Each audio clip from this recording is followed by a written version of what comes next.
بسم الله ما شاء الله، الله اكبر. الفرخه اللي هتعملوها وبعد ما تدوقوها هتدعوا لي من طعمتها وحلاوتها. بصوا الفرخه دايبه ازاي. بصوا. بصوا الحلاوه. بصوا. شايفين الجمال والحلاوه. وعشان نحضر فرختنا الرائعه الجميله اللي كان شكلها شاهي قدامكم كده هنحتاج فرخه في حدود كيلو ونص مغسوله ومتنضفه طبعا.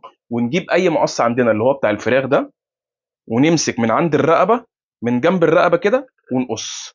ونمسك من الجنب التاني برضو من جنب الرقبه ونقص. وبكده نبقى شيلنا سلسله الظهر اللي ملهاش لازمه. في ناس بتحب تاكل الرقبه دي، انا عن نفسي مش بحبها.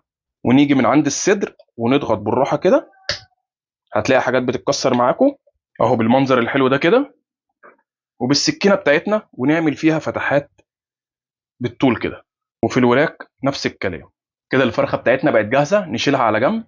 وهنقطع عندنا وحدتين بطاطس شرايح بالمنظر ده، عشان يبقى الحاجه اللي شايلنا الفراخ من تحت هنحطها في قعر الصينيه. ونرص البطاطس في الصينيه بتاعتنا.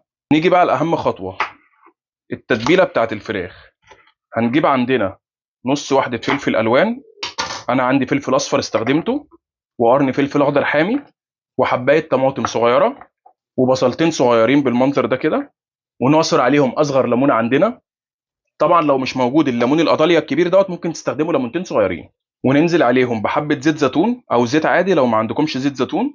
ونتبلهم بمعلقه صغيره ملح، ومعلقه صغيره توم باودر، ومعلقه صغيره بصل باودر، ومعلقه فلفل اسود صغيره، ومعلقه بابريكا مدخنه او عاديه صغيره. طبعا كله هيقول لي التتبيله كده خلصت، بس لا، دي تتبيله عاديه خالص. احنا بقى هنحط عليها معلقه عسل كبيره، وحبه من اللي تشيلي صوص. ونضرب الكلام ده كله ضربا مبرحا. نجيب بقى الصينيه بتاعتنا، ننزل بشويه صغيرين من الخلطه دول على البطاطس. نقلب البطاطس فيهم كده كويس قوي. ونرجع الفرخه بتاعتنا عليهم بالمنظر ده. ونغرقها بالتتبيله من فوق ومن تحت الجلد ومن الظهر من كل حته. والخطوط اللي احنا فتحناها دي ما نسيبش حته في الفرخه الا لما نغرقها بالتتبيله اللي احنا عملناها دي. ونزود في الكبه بتاعتنا حوالي نص كوبايه ميه ناخد بيها البهاريز، وفي نفس الوقت عشان البطاطس بتاعتنا تستوي والفراخ من غير ما حاجه تتحرق مننا. بصوا المنظر الرائع. بصوا شكلها عامل ازاي.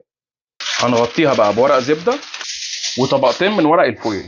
وندخلها الفرن على الرف اللي في النص على درجه حراره 220 لمده حوالي ساعه وربع. وبعد مرور حوالي 40 دقيقه هنكشف بقى الفرخه بتاعتنا ونسيبها 40 دقيقه تاني.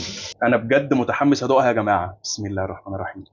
امم حكايه يا جماعه، هتاكلوها وكلكم هتتبسطوا من طعمها، كبير وصغير. جميله جدا يا جماعه والله.